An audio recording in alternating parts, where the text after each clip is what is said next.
রাশেদ কি ফিরেছে নাকি এখনো বাইরে? তুমি প্রত্যেক দিনেই একটা কথা বলো, ভুলে যাও না যে এই সময় ছেলেকে টিউশনি করে। টিউশনি আর কয়দিন, 2 মাস পরে তো আমি রিটায়ার করব। তখন টিউশনের টাকা কি আর সংসার চলবে? এখন একটা চাকরি বাকরি চেষ্টা না করলে সংসার চালাবো কি করে?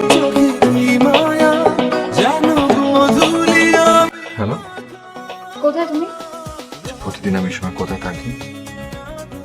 টিউশনিতে। হ্যাঁ। কথা বলা যাবে না? না, পরে কল।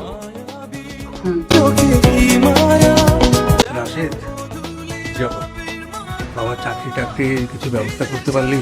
আমার তো দিন যতই যাচ্ছে টেনশন বাড়ছে। ইন্টারভিউ তো দিলাম কয়েকটা। এই নাম্বারটা রাখ, আমার ছাত্র, ওকে আমি তোর কথা বলেছি। ও বলেছে কালকে তোকে ওর সাথে দেখা করার জন্য।